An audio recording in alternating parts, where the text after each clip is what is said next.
Olá, pessoal, tudo bem? Bom, gente, eu vou gravar aqui agora a aula 6 do caderno 6, né? Nós vamos montar essa estratégia, como eu havia falado com vocês. Eu ainda estou rouco ainda da aula de ontem, porque eu estou um pouco resfriado. E ontem, como eu fui direto sem beber uma água e tal, estou com a garganta bem inflamada, minha voz está bem ruim. Então, mas a estratégia que a gente falou ontem gente, para cada aula, para cada caderno, eu vou fazer uma gravação rápida, focada, com o objetivo de dar uma varrida no assunto, para, de repente, você não tem tempo para estar lendo e tal, mas pelo menos você vai ouvir, botar para ouvir no carro, botar para ouvir no celular, né? Ter a possibilidade de estar ouvindo a videoaula em algum lugar. Mas serão videoaulas rápidas, objetivas, 15, 20 minutos, para a gente o quê? Focar efetivamente no que é principal para essas videoaulas. A gente está montando uma estratégia para na última semana, vai ser a semana do revisaço. A gente vai pegar aqueles pontos com maior probabilidade de cair na prova. Então, nós vamos bater de segunda até sexta, porque. Não, segunda até sábado, não, até sexta. E nós vamos bater porque no sábado vai ser um aulão que vai começar de manhã e vai o dia inteiro. Só que no sábado, a estratégia já é outra. No sábado, eu vou dizer para vocês o que efetivamente vai cair. Aquilo que eu tenho certeza que vai cair.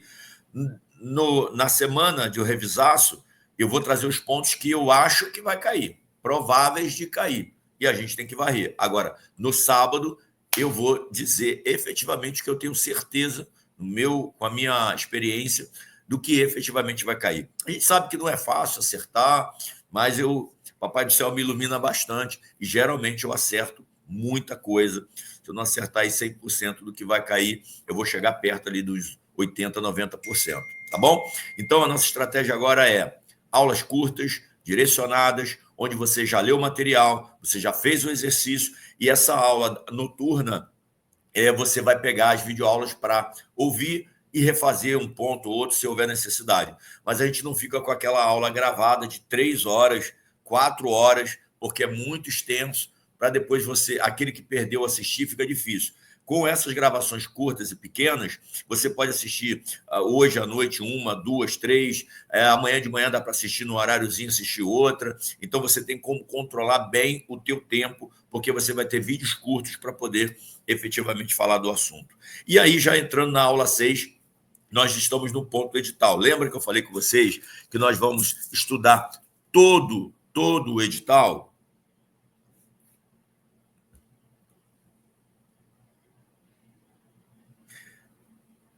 Beleza, eu pensei que tinha caído aqui. Nós vamos estudar todo o edital, ponto a ponto, gente. Essas 3 semanas, 4 semanas, nós vamos, até o dia 19, nós vamos bater todo ponto de direito notarial registral, ou seja, tudo. Nesse primeiro momento, até o dia 19, nós vamos ver tudo. Não importa se vai cair, se não vai cair, se tem probabilidade, se não tem. Está no edital, nós vamos ver. Ponto a ponto, você vai revisar tudo de direito notarial, que é 60% da prova.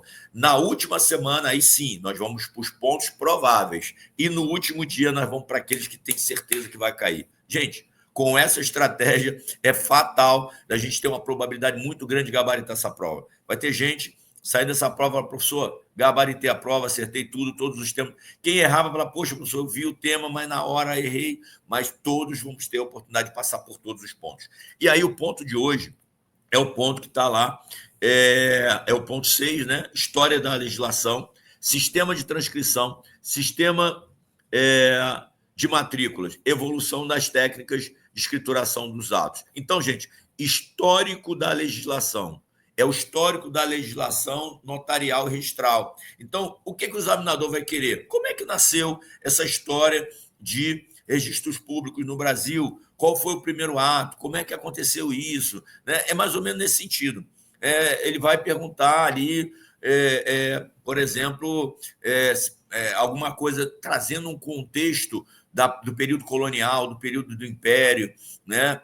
Do período do início da República. Então, assim, ele vai tentar trazer algumas coisas para ver se você tem um conhecimento de quando efetivamente nasceu e como é que era antes e como é que é depois. Você vê que quando ele fala do histórico da legislação, ele traz sistema de transcrição. Então, ele quer entender como é que funcionava antes de como está hoje. Qual foi a evolução? Na verdade, ele quer entender essa evolução aqui.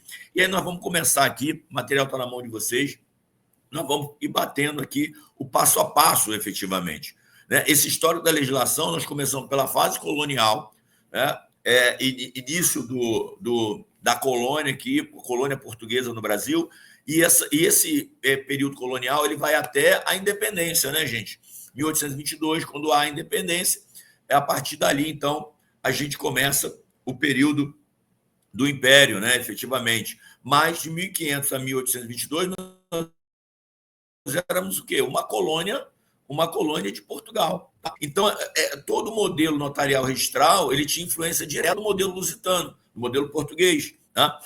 Já havia, inclusive naquela época, atuação de escrivães, né? Os escrivães que, em tese, são os tabeliães, que atuavam em nome da coroa. Ele atuava em nome da coroa. Uma coisa que a gente, inclusive, pode ter como histórico é qual seria a primeira ata notarial, nós vamos falar de ata notarial ainda, qual seria a primeira ata notarial que efetivamente ocorreu no Brasil. Se houver uma pergunta nesse sentido, ele está buscando o quê? Ele está buscando a carta de Pero Vaz de Caminha. A carta de Pero Vaz de Caminha, o que era, na verdade, relatando tudo que estava vendo no Brasil, conforme a caravela ia chegando e ele fazendo relato, né, de como estava, o que era aquilo ali? Aquilo ali era uma ata notarial. Porque, gente, o sistema notarial registral já existia lá em Portugal. Então, a gente tem a influência lusitana, a influência portuguesa, durante esse período de 1500 a 1822. Guardem isso. Na fase colonial, quem mandava? Quem é que efetivamente tinha poder sobre a atividade notarial registral? Portugal. Então, os notários registradores, né, de Portugal, que os escrivães da coroa, é que efetivamente praticavam os atos notariais registrais, ok? Então, atos lavrados de forma rudimentar e centralizada. Centralizada onde? Na coroa, não no Brasil. O Brasil não tinha estrutura nenhuma para isso, tá bom? Então, vamos guardar esse conceito na nossa mente. E aí a gente tem o período de império. Ah, tá. E aí vem a independência. Depois da independência, como é que começa? A gente tem um período imperial. Então, nós temos que separar. Período colonial, o Brasil era colônia de Portugal. Né? Brasil, em tese, não tinha autonomia, né? Não era uma nação. E aí era uma colônia portuguesa. Então, dançava conforme a música portuguesa. As autoridades notariais registrais eram as portuguesas, os escrivães da coroa, ok? Beleza, passamos. Aí nós vamos para o período imperial. O período imperial ele vai de 1822 a 1889, com a proclamação da República, ok? Marechal, Deodoro, proclamação da República. Isso em 1889. A gente teve todo aquele movimento internacional, né, onde chegou aqui, que de alguma forma influenciou para ter a nossa república sendo instalada no Brasil. Então, a gente sai da fase colonial, entra na imperial. E aí, o que acontece nessa fase imperial? Várias leis, gente, várias leis que vão começar a se movimentar. A atividade, guarda isso, a atividade notarial registrada no Brasil, efetivamente, vai dar os primeiros passos aqui, no período do Império. Aqui que ela vai dar os primeiros passos com algumas normas. É aqui, nesse período, que nasce o registro civil. É aqui, nesse período, que nasce os registros de terra. Né? Então, a gente vai vendo a lei de terras, que é a lei 601 de 1850, lei de terras de 1850.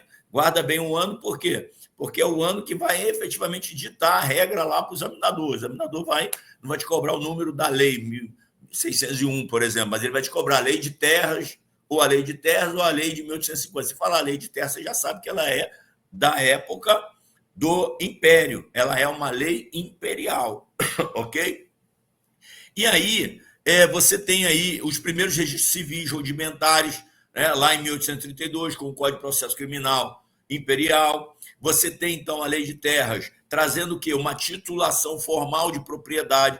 É a primeira norma a exigir uma titulação formal de propriedade. Aí você me pergunta, professor, mas onde é que está isso? Não sei o quê. Se quiser, gente, eu boto em anexo para vocês lá na plataforma, mas eu não aconselho você ficar perdendo tempo lendo isso. Eu sei que é curiosidade, é bem legal, a gente pode fazer isso depois da prova. Agora, você tem só que guardar que a lei de terras é do período imperial e que a lei de terras, então, o nome já diz lei de terras, ela vai trazer o quê? Uma regra, uma regulamentação para poder fazer o quê? Regular a titulação formal da terra, da propriedade.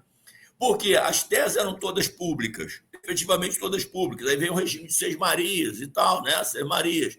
E aí começou, as Seis Marias eram enormes, mas as Seis Marias muitas vezes não eram cuidadas, não eram tratadas e tudo mais. E aí começa a ocupação, as pessoas começaram a ocupar.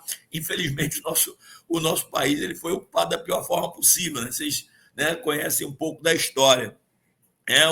Quem foi, quais foram o nosso colonizador, quem é que eles trouxeram para cá, que eles não queriam em Portugal, né? Eles não queriam determinadas pessoas em Portugal e trouxeram para cá, e foi assim que nosso país foi colonizado, né?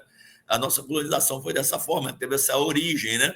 Uma origem de refúgio, vamos mandar tudo para lá, é como se fosse, né, que a gente vê aqueles filmes, né, que o pessoal pega a ilha, pega os prisioneiros e joga lá na ilha, né? Mais ou menos assim com a gente aqui, não foi tão diferente, né?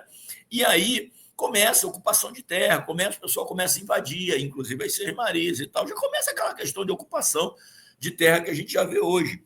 E aí, então, a coroa resolve o quê? Resolve titular de uma maneira formal quem já tinha posse. Quem tinha posse, quem tem posse tem que vir aqui procurar, vir até o... E aí começa a nascer a questão do registro do vigário. A gente vai ver o registro do vigário. O que é o registro do vigário? O vigário eram autoridades eclesiásticas dentro de determinadas regiões, né? Na paróquia, né?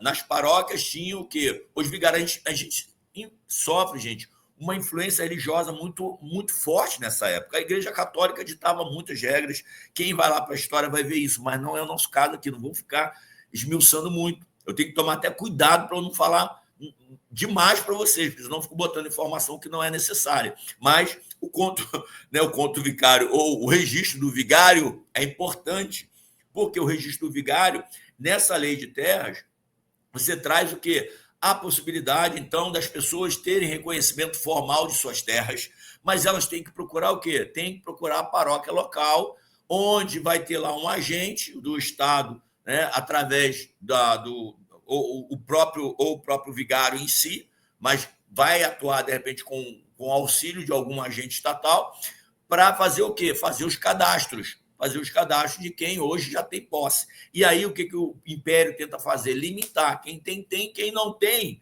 não pode ficar pegando. Então, eu faço, é como se fosse uma regularização fundiária. Tentaram fazer uma regularização fundiária. Quem ocupou vem aqui, diz qual é o trecho, qual é a terra, onde é, nós vamos registrar, e os próximos que quiserem adquirir vai ter que pagar para a coroa. É mais ou menos nesse sentido, né? Para a coroa, não. Aqui já não é coroa, aqui é o Império. Vai ter que pagar para o Império, se você quiser um pedaço de terra, mais ou menos nesse sentido, tá bom? Então, o que você tem que guardar aqui? Primeira forma, ou primeira norma a exigir, foi a primeira forma de se regularizar, e a primeira norma é a Lei de Terra de 1850, onde ela faz o quê? Ela exige uma titulação formal de propriedade. Então, aqueles que têm posse, vai ser reconhecida a sua posse. A primeira é a regularização fundiária, né? Lá em 1850. O objetivo era o quê? Evitar a ocupação irregular de terras devolutas, que eram as terras, né, do Império, introduziu a obrigação da transcrição. E aí, o que é? A pessoa ia lá e ela dizia, eu tenho uma terra que vai da casa, vai de fulano de tal a fulano de tal. Então, era aquela transcrição, não havia matrícula, guarda isso, não havia matrícula imobiliária. Ele transcrevia o quanto de léguas, quanto de terra ele tinha para ter um documento, ter um reconhecimento estatal da posse dele, que era uma titulação formal, ok? Beleza? E aí, a gente tem, então, esse decreto. Então, a lei ela veio em 1850, a Lei de Terras. A regulamentação criando, então, o registro do vigário.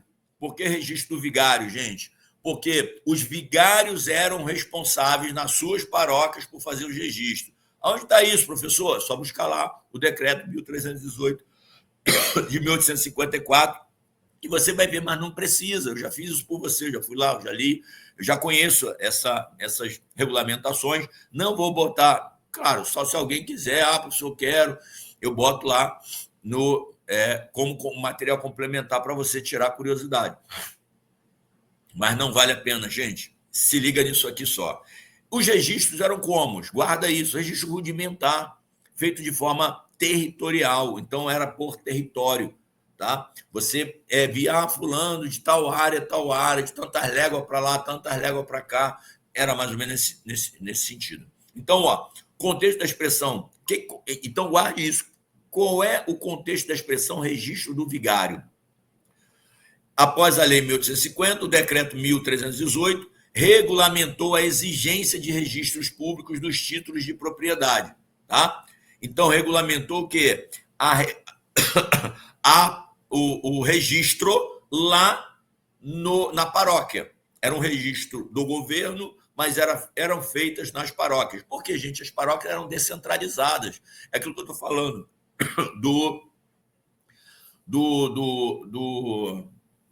da força religiosa da Igreja Católica na época. Então, o vigário ficou responsável porque era descentralizado, né? Tinha em cada paróquia tinha um vigário responsável, e ele então centralizou esse registro, que era o registro dos que tinham títulos, né?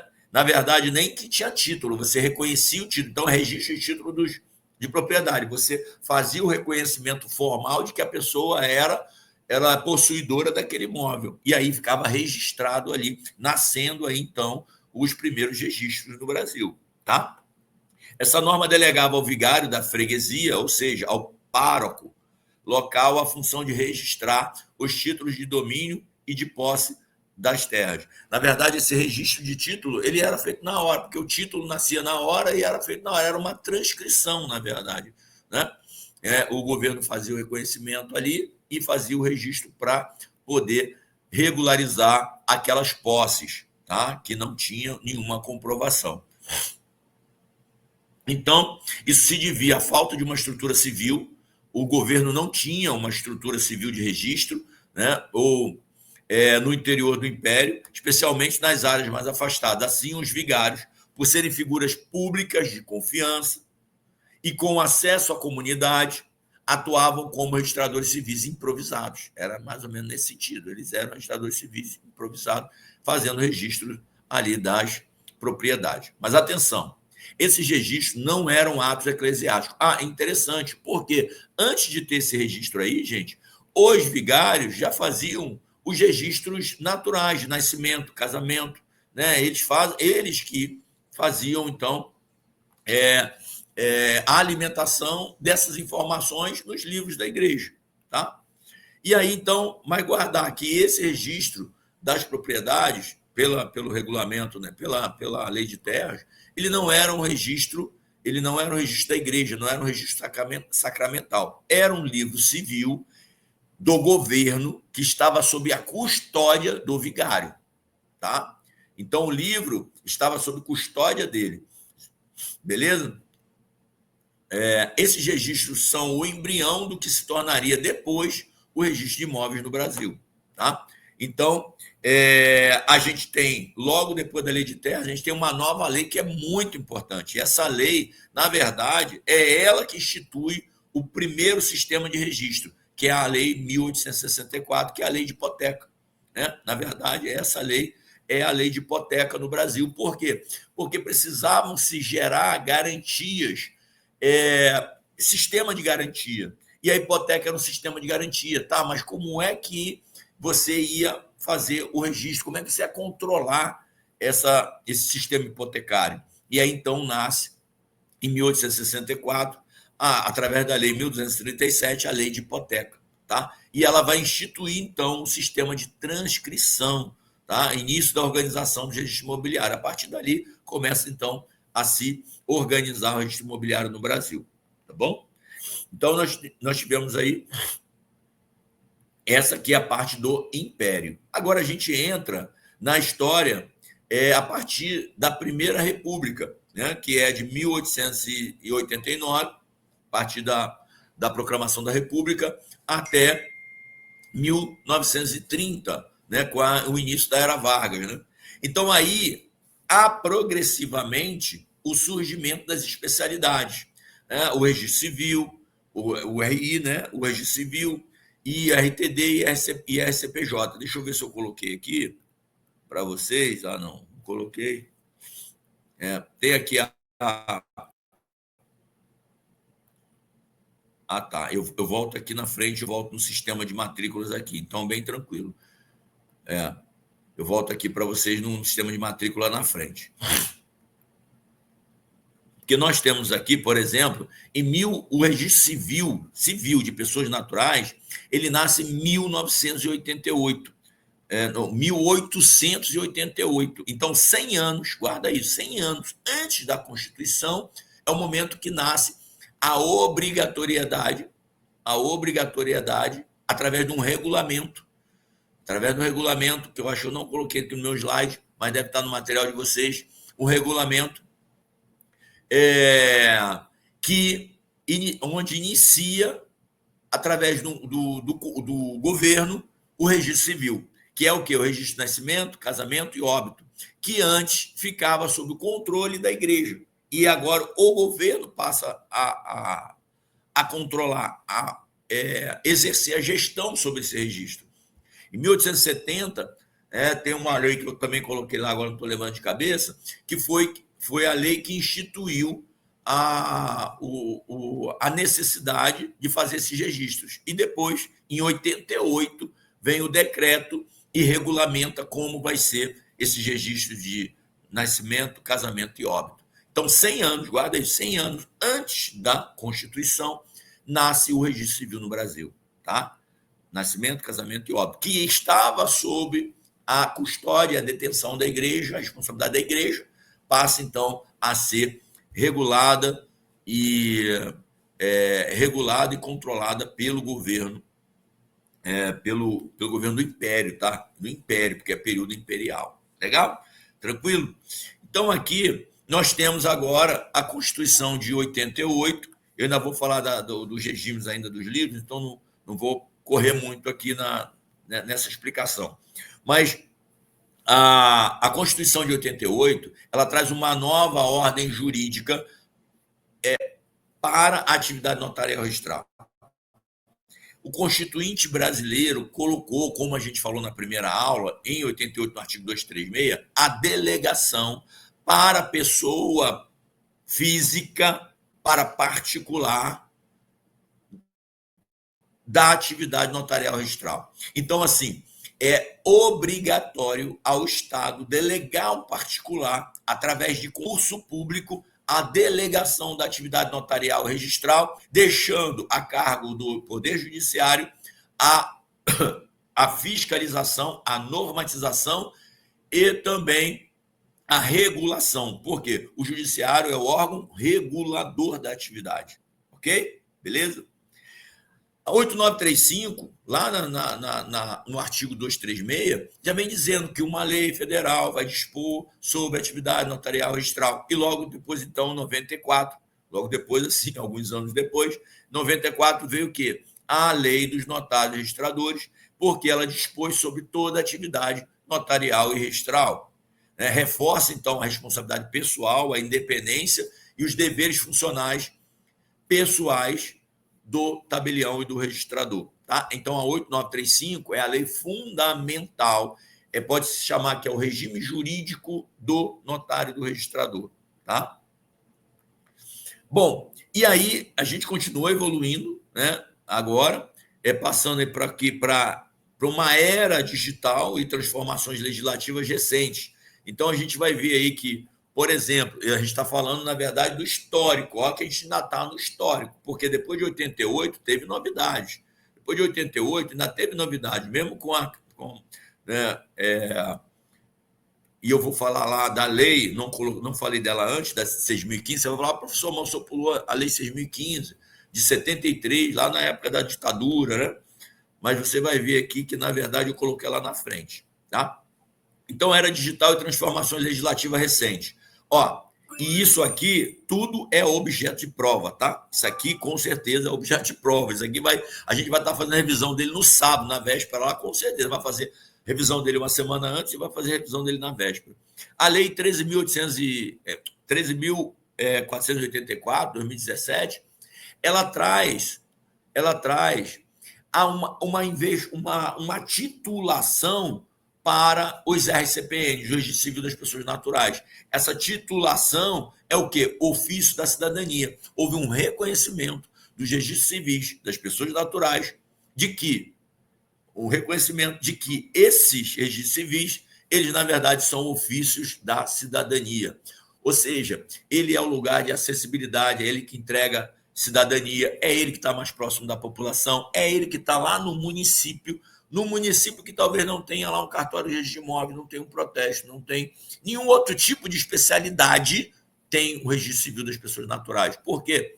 Porque isso está na lei, a obrigatoriedade de, pelo menos em cada município, cuidado, isso também cai em prova, né? Há alguma obrigatoriedade de um determinado cartório estar obrigatoriamente em todos os municípios brasileiros? Sim, o registro civil das pessoas naturais.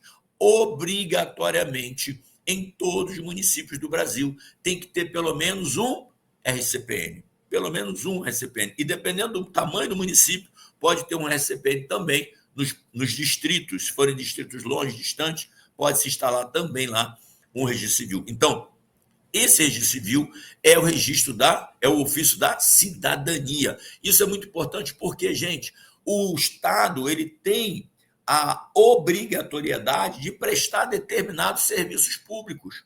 Por exemplo, emissões de documentos que caracterizam a cidadania. Eu sem aquele documento, eu não tenho acesso a determinadas coisas. Então, começa já no registro civil pela questão de nascimento. Mas em muitos estados se tem uma dificuldade muito grande de acesso a um documento de identidade. E aí, o que esse ofício da cidadania trouxe como reconhecimento? Que esses ofícios podem, sim, através de convênios com o Estado, com o Poder Executivo, conveniar com o Poder Executivo, prestar serviços de titularidade do Executivo, ou do Judiciário, ou do Legislativo, imagino que não, né? Mas porque a função é legislativa, mas o judiciário tem algumas funções de execução, então poderia, de repente, através de convênio, estar fazendo, vou dar um exemplo aqui, a mediação e conciliação que é feita hoje nos Sejuscs. Elas podem ser feitas no cartório, através de um convênio direto com o Poder Judiciário. Por que utilizar a estrutura do Poder Judiciário para fazer uma mediação e conciliação lá do 334, que é obrigatória numa fase pré-processual? Por que tem que ser feita dentro da estrutura judicial? Porque assim se acha que é o natural. Só que, por exemplo, eu na minha tese defendo que não. Defendo que o sistema de justiça multiportas não quer dizer que você tenha mais opções dentro da estrutura judicial. Você pode ter essa opção fora da estrutura judicial. E a gente vê que, paulatinamente, isso já está sendo reconhecido. A possibilidade hoje, gente, natural, de você fazer um convênio,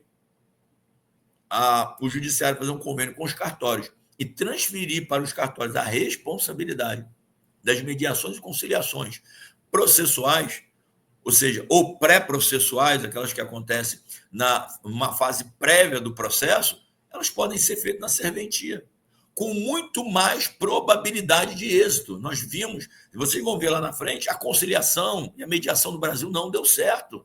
Não, estatisticamente não deu certo ainda. Por quê? Porque ela está toda na estrutura judiciária que já está abarrotado. E aí você bota a mediação e conciliação, que tem técnicas específicas para ser aplicada dentro de uma estrutura pesada, austera e sobrecarregada, congestionada, onde o próprio conciliador e o mediador está lá sobrecarregado, com pautas meia hora, que não dá tempo para o diálogo. Então, o que o conciliador ou o mediador te perguntam quando você inicia uma audiência de conciliação ou mediação? Tem acordo? Muitas vezes isso, porque é o que falta, é o que resta para ele. Porque essa estratégia está equivocada, esse planejamento, os sejusques, eles, na verdade, hoje deveriam ser os gestores desse sistema de mediação e conciliação e utilizar a serventia extrajudicial para ser os executores. Eu tenho certeza que um dia isso vai acontecer, na hora que o judiciário entender que ele tem que utilizar essa mão de obra qualificada da atividade notarial registral para assumir essa responsabilidade. Isso já está em lei, já está autorizado. 13.140 autoriza, o CPC autoriza. Já tem algumas normas nacionais que autorizam, só que ainda não foi feito até agora. Mas eu acredito que nós vamos evoluir nesse sentido. E aí, a 13.484, ela traz isso, ela diz que os RCPN são reconhecidos como ofício da cidadania. Então, se cair lá, ofício da cidadania, o que é isso? São os RCPN, Registro Civil de Pessoas Naturais, tá? Há um reconhecimento através da Lei 13.484, que esses ofícios, os registros civis vão além do que está lá, registro civil, ela não está lá só para registrar civilmente ou praticar os atos de registro e averbação, acompanhamento do estado civil das pessoas, né? Ela vai além disso. Provimento 74 é também uma inovação para a era digital e transformações, que é legislativa. O provimento 74, gente, ele traz todos os padrões de informatização mínima para uma serventia.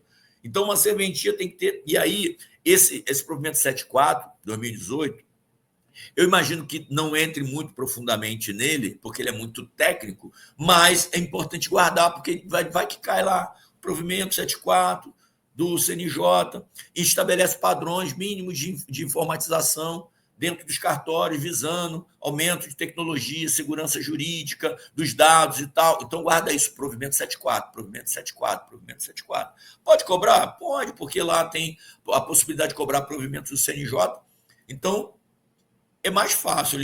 Ou então, assim, digamos que assim, o CNJ já estabeleceu padrões mínimos de informatização numa serventia? Se sim, qual seria? E aí, de repente, vai dar dica para cair no provimento aí 74. Fique atento nisso, né? A gente é bom estar esperto. E aí veio a 14.382, que é recente, 2022, que traz o sistema eletrônico dos registros públicos, gente, promovendo o quê? Uma digitalização total e interoperabilidade, ou seja, conexão entre os sistemas para atendimento virtual. Isso aí foi acelerado, principalmente, pelo quê? 2022. Por quê? Por que surgiu, né, esse sistema eletrônico dos registros públicos? Provocado principalmente pela pandemia. A pandemia acelerou esse processo. Hoje, toda atividade notarial registral, ela presta os serviços dela, fisicamente, em loco, né, principalmente em municípios pequenos, que as pessoas têm pouca acessibilidade à tecnologia, e está lá presencialmente. Alguns atos, efetivamente, têm que ser praticados presencialmente. Agora, todos os atos hoje são disponibilizados virtualmente. Hoje você faz uma escritura de compra e venda sem precisar ir ao cartório. Você faz um registro no registro de imóveis sem precisar ir ao cartório. Tudo com assinatura eletrônica e tal. Nós vamos falar disso lá, que tem um módulo só disso. Tá bom? Beleza? Então, aqui a gente falou dessa evolução, né, relacionado ao histórico. A gente falou do histórico. E agora nós vamos falar do sistema de transcrição e sistema de matrículas. Gente, isso aqui vai cair em prova. Isso aqui cai. O que eu falei antes, de repente cai até em conhecimentos gerais, né? Está mais ligado à história. Mas isso aqui cai. É a diferença entre o sistema de transcrição e o sistema de matrícula. Isso aqui é importante demais. A gente sabe que, em tese, originalmente, começou lá em 1864, o sistema de transcrição com a lei de hipoteca. Que aí começou o quê? A gente queria dar uma garantia para aquele que fazia transações comerciais de empréstimo, alguma coisa nesse sentido, e precisaria, então, como é que você faria para dar segurança jurídica a uma transação de comercial que envolvesse garantia, que envolvesse a hipoteca. E aí veio a lei de hipoteca em 1864. Então, o registro feito por transcrição literal dos contratos no livro. Então, você pegava aquele contrato aquele negócio jurídico que tinha a garantia e transcrevia ele em um livro e ficava lá na serventia. Mas como é que se achava? Você tinha que ir lá ficar procurando. Por quê? Faltava individualização, não tinha individualização dos imóveis, dificuldade de rastrear a cadeia dominial. Qual era a cadeia dominial? Quem foi o dono antes? Como é que funcionava? E aí, lá na frente, alguém adquiria, mas quem era o dono anterior? Não havia por quê? Porque isso ficava espaçado nos livros. Você não tinha tudo no mesmo lugar, não havia uma concentração de informação do imóvel no mesmo lugar. Tá? E aí, isso nasceu quando? Isso nasceu pela Lei de 6.015, que é a nossa lei principal, que é o que vai efetivamente cair em prova. Mas você tem que lembrar, porque provavelmente o FGV vai perguntar assim: antes da Lei 6.015, qual era o sistema que vigorava no Brasil relacionado aos imóveis? Sistema de transcrição. E depois da 6.015, sistema de matrícula, porque é a 6.015 que traz o sistema de matrícula no Brasil. Quando você chega hoje no registro de imóveis e você pede lá o histórico, a certidão de inteiro teor de um imóvel, o que você está pedindo? Você está pedindo a certidão, o histórico de vida daquele imóvel. Quando ele nasceu, quem foi o primeiro proprietário, quem foi o segundo, quem foi o terceiro, quais foram os ônus reais que já caíram sobre ele. Você vai saber se ele tem restrição, não tem restrição, se ele tem penhora, se ele não tem penhora, se ele tem algum ônus reais sobre ele ou algum ônus pessoais também, que pode, de repente, estar ali registrado através do princípio da concentração matricial, que, num processo que, de repente, foi averbado ali a informação de que tem um processo de execução em andamento, que tem um processo que aquele imóvel pode servir de garantia para um determinado processo. Então, assim, existem várias hipóteses e está tudo no mesmo lugar. Por quê? Porque ali se criou o quê? Um sistema de matrícula. Aquele imóvel, ele tem, vamos pensar aqui, fazer uma análise, uma analogia, né? Ele tem um CPF. Hoje eu quero saber algo sobre alguém. Eu vou lá e puxo o quê? CPF. Né?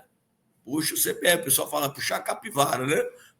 Puxar a capivara é o CPF. Pelo CPF você tem a história da pessoa, né? A história da pessoa através do CPF. Ele é individualizador. Cada um no Brasil só tem um CPF, não dá para ter dois. Né? Tem um tempo atrás aí que a Receita estava meio confusa ainda, estava instalando os sistemas adequados, que eu já cheguei a conhecer pessoas com 2 CPF. Hoje não tem mais, tudo organizado. Mesma coisa é a matrícula do imóvel. Tem a matrícula, só existe uma matrícula para um imóvel. E para um imóvel só tem uma matrícula. E para essa matrícula só tem um imóvel. Então, guarda isso. Para uma matrícula imobiliária, eu só posso ter um imóvel. E para um imóvel, eu só posso ter uma matrícula imobiliária, né? Tem uma propaganda que diz, né?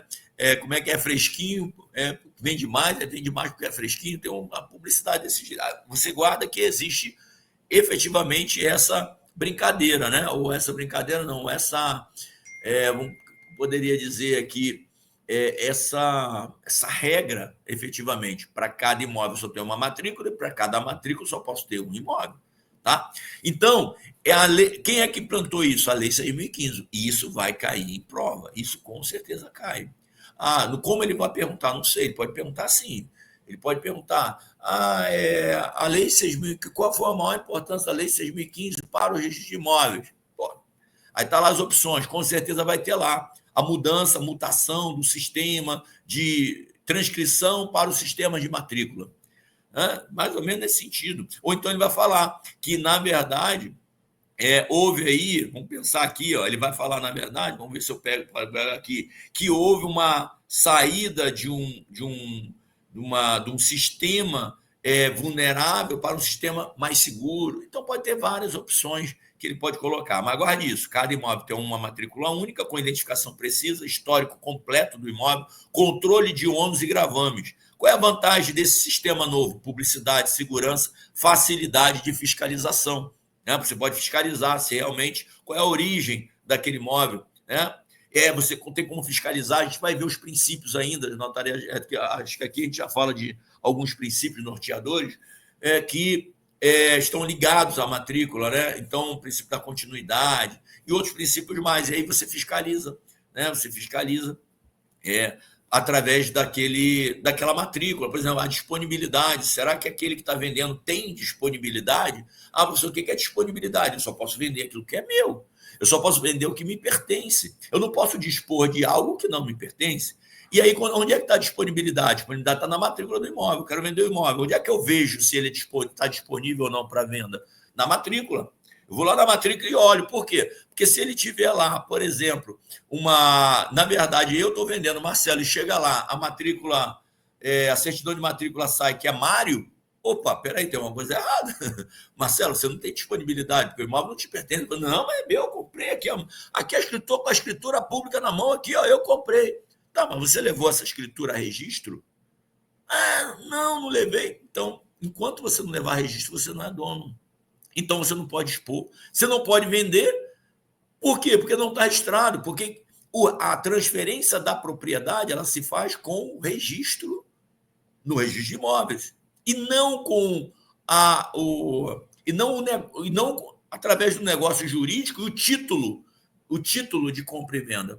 Não é o título que transfere, a gente depois vai ver lá na frente que existe, né, uma dupla necessidade de um ato complexo onde envolve o título e envolve o registro, onde você vai, né, ter ali o notário ou não, dependendo do registro. A gente vai ver lá no registro de imóveis a possibilidade de ingresso também de alguns documentos que não têm origem no notário registrador, mas muitas vezes, a maioria das vezes, é sempre essa dicotomia. Você faz o título de transferência e esse título, então, ele vai ingressar no registro de imóveis. No momento que ele ingressa, é o momento que ele é qualificado para ver se não há nenhum vício e vai ser olhada para quê? Vai se olhar para o histórico que está na matrícula. Por exemplo, eu estou com uma escritura aqui, minha, Marcelo Lessa comprou de Mário. Quando eu chego na matrícula, Mário não está lá o Tício ainda.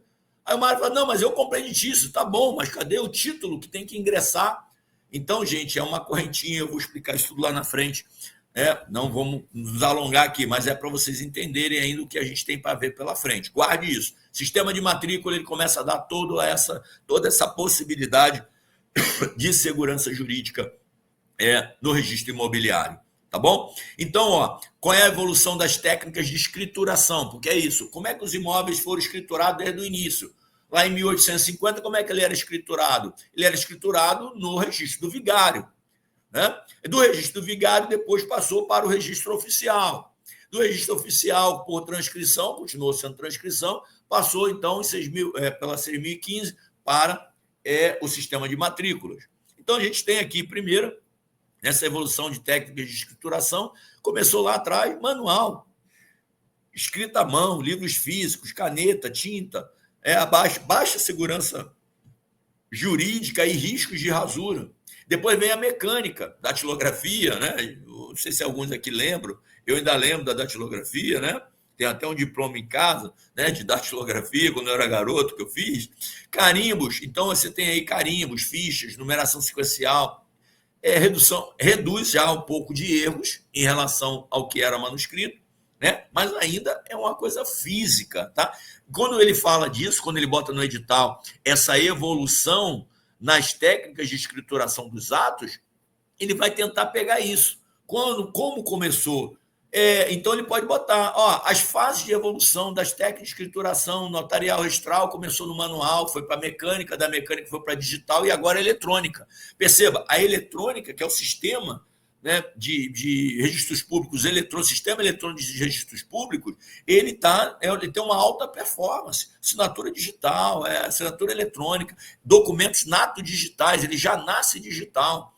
Um documento que não foi físico e digitado, porque a gente tem a era aqui digital, onde você tem um software, você tem ali certificação digital do ICP Brasil, né, selos digitais, tudo bem, rastreabilidade, controle eletrônico. Mas quando você vai para o sistema eletrônico, a escrituração ela é online, totalmente online, ela já é feita direto nas plataformas online. Ela é feita direto nas plataformas online. Ela não é feita, por exemplo, num software para depois disponibilizar. tá? E aí, então, você tem acesso remoto, interoperabilidade, universalização, integração nacional. A técnica aumenta e melhora, né? Então, nós temos isso aí, gente. Linha do tempo. Brasil colonial, depois nós temos o Império, depois do Império a República, e depois nós temos, então, de 88 para cá, ok? E as técnicas avançando, né? Técnica utilizada, tá? Manuscrito, livros oficiais, datilografia, depois digitalização, que é o que nós temos hoje. Mas isso tudo nós vamos ver lá na frente ainda, tá bom? Então, não se preocupe muito aqui, porque nós vamos trabalhar tudo isso. Aqui tem, então, o sistema de transcrição, o sistema de matrícula, que muda, e o sistema de transcrição, o que era colocado nos livros? O negócio jurídico. A preocupação era, o negócio jurídico está lá registrado. Só que quando você vai para o sistema de matrícula, o que é registrado? É o imóvel. O imóvel registrado e a alimentação e as modificações relacionadas ao imóvel vai entrando naquela matrícula. Vai entrando naquela matrícula e alimentando, ok? E aí a gente então tem a individualização, ou seja, o número único individual para a matrícula, né? É feita dessa forma, num sistema de matrícula, e no sistema de transcrição, você tinha o título do ato. O ato era colocado no livro, você tinha só o título do ato. No sistema de matrícula, você tem o número único individual da matrícula. Então, em termos de segurança jurídica, sistema de transcrição, baixa segurança jurídica. Sistema de matrícula, alta segurança jurídica. No livro de transcrição, né, o local de registro era o próprio livro, o tempo todo. Quando você fala de matrícula, é uma matrícula própria. E agora nós temos, né, nós vamos falar disso também, nós temos agora a matrícula única e a matrícula eletrônica, tá bom? Normatização, então nós temos aí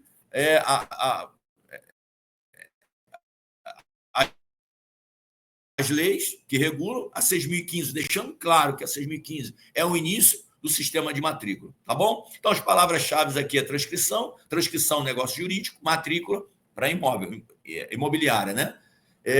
São sistemas de transcrição e sistema de matrícula. Transcrição presa no negócio jurídico, matrícula presa no imóvel, ok? O marco da modernização registral começa, então, pela 6.015, ela que é o marco para iniciar essa modernização dos registros públicos. A origem é a Lei de Terras, 1850, obrigatoriedade registral. O SERP, o que é o SERP? É o Sistema Eletrônico de Registros Públicos, que é a novidade, e nós vamos depois ver o e-notariado, que é uma assinatura digital dos atos notariais, tá bom? Mas vamos ver isso para frente também, ok? Aqui a evolução. Então, esse é o término aqui do 6º caderno, e agora eu vou gravar o caderno 7. Esse aqui ficou até um pouco mais longo do que eu queria, mas como envolvia a parte histórica, acabou sendo um pouco mais longo, tá bom? Vou gravar agora o próximo caderno, próxima aula.